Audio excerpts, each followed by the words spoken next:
Hey YouTube, Novastar here again, and today I am bringing you, obviously this is another Vanguard deck profile, but this is on my main deck, the reason why I wanted to play Vanguard in the first place, the deck that looked appealing to me, the deck that I have the most fun playing, and the deck that I just like it.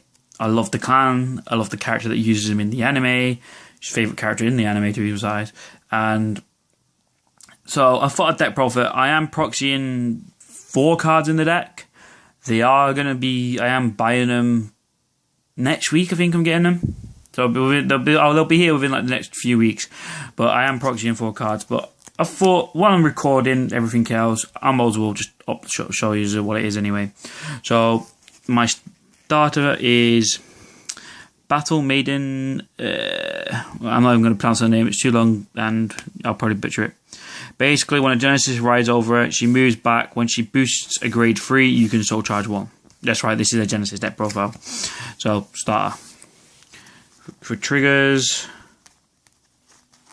I am running 4 of this crit, 4 of this crit, and 4 of this crit, because 12 crits. And I'm running 4 heals. So that's 12 crits, 4 heals. Just move them out of the way. So 4 crits, 12 heals. For grade 1s, in a second. Yeah, okay. So for grade 1s, I am using 4 Witch of Oranges Vanessa. Now then, when she's dropped from the soul to the drop zone, you may soul charge 2. She is my main grade 1 ride. I want to have her at grade 1. She is one of the most important ways to get soul in this deck late game. So obviously I want her in the soul. I want to be able to pay her out late game, getting more soul, keeping the combos going. So I run 4. But in case I can't start off and ride her, my backup ride is Witch of Frogs Melissa.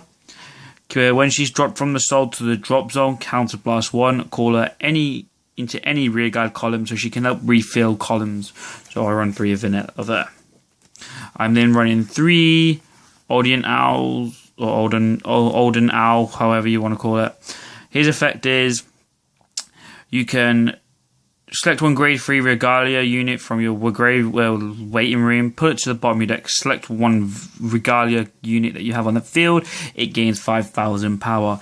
So obviously you put all and you can stop yourself decking out as much, because I actually went a game yesterday at my locals, they let me use the proxies. And basically, I was literally about to deck out, but I draw this card with 1 card left in my deck and put 4 units back to the bottom of my deck. Oh, was it 4? No, it was 6 units to the bottom of my deck. So obviously my Vanguard got massively boosted, and obviously I was able to survive the turn, and I ended it that turn as well. So very good card, good for powering up your Vanguard. And then I'm running 3 perfect guards, because I only have 3. I would probably run 1 more, but I'm running 1 Quartet Wall because I'm finding this 1 Quartet Wall does come in handy every now and then. So, on to grade 2s. I am running 3 Witch of Grapes Grappler. She is my main grade 2 target. I would prefer to ride into her. For the simple fact is, same as Witch of Oranges. When she's dropped from the soul, you can soul charge 2. The reason why I'm not running 4 is because I tested it with 4 and it was just too much, and I was not being able to. It was just bad sometimes. So it's like I dropped it down to 1 and put in another card, which I will show you in a minute. I run 3 Witch of Ravens, same as Witch of Frogs Melissa. Counterblast 1 when she's dropped from the soul to the drop zone. Call her into any rearguard circle. So you can go over units that I've already attacked, build up columns. And I'm running 3 Goddess of Trees Jupiter. The reason why I'm running 3 instead of 4 is because, I'll explain that in a minute saying that. When she attacks, if you have a Vanguard with Regalia in its name, she gains 3k. So she's the 12k attacker off the deck. The reason why I'm running 3 instead of 4, because I was finding I was getting her in my hand and I had to ride her. And when you do not want to ride her, she's bad. She's only going to be a 9k Vanguard at grade 2. So that's why I only run the 3. Basically. And then the reason why I was running 4 of her and 4 witch grapplers, but I took them both down to 3 and put in 2 of this Battle Maiden Shoryohime, if that's how you pronounce it. Her effect is when she attacks, hits Vanguard, you can counter blast 1/2 soul charge free. So she is a good way to build up that free soul. This deck requires that free soul. Free soul is the magic number of this deck. When I hit my limit, my break ride, I tend to at least want to have 5 in the soul and then drop at least 1 witch oranges or 1 witch of grappa, just so then I've got the extra 3, and the soul just keeps building up basically. So 3 is a very good number to have.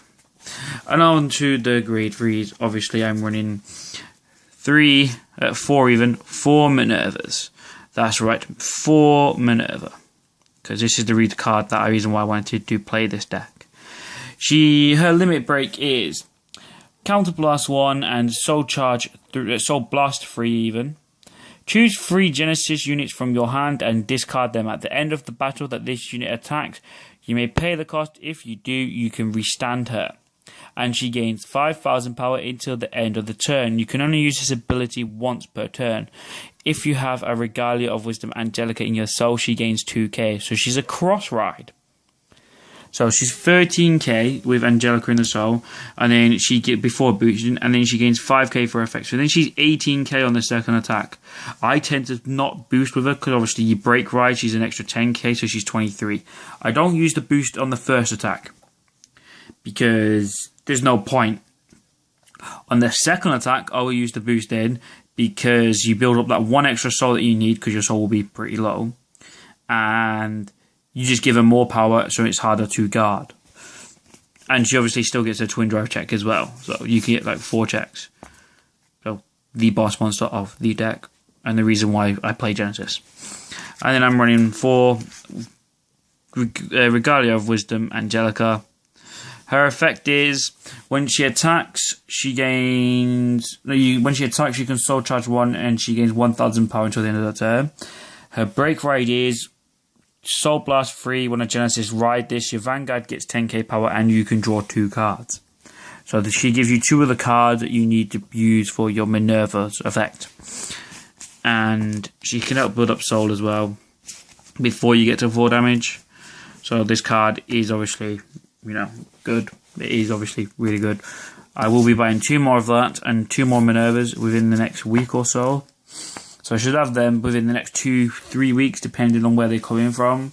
So this is my Minerva deck, and this is my main deck that I use. This deck I built from scratch, pretty much. It's the deck that made me. This is the clan that made me want to play Vanguard again. I mean, when I used to play it, because I did used to play Vanguard and Yu-Gi-Oh, but I quit them a few years ago. Well, a while ago. I think I stopped about when Shadow Paladins come out, like set 4, I think it was, I stopped playing. I used to play Oracle Fit Tank back then, like Goddess of the Moon, Tsukiyomi. And then, generally, I still watched the anime, and then I saw Minerva. It's like, I wanted Minerva. I went to my locals one day to play Weiss, and I thought, I'll buy a couple of packets, see what happened. I pulled an Ashley reversed, and then someone offered me an entire Genesis deck for it. It was the Metis and Yatagratsu, I think it is, build for the Ashley reversed. It wasn't an SP, it was just a triple red Ashley reversed, so I did that. And then, that's it, I was hooked back into Vanguard again. So, And then I managed to pull one of these and get one by trade. I bought 8 packets and pulled one, and then I got one by trade, so it was like... So I've been working on this build for a while now. So I thought I'd show you this build. Let me know what you think of it in the description, well, in the comments below even. Remember to subscribe, and thanks for watching YouTube. Bye.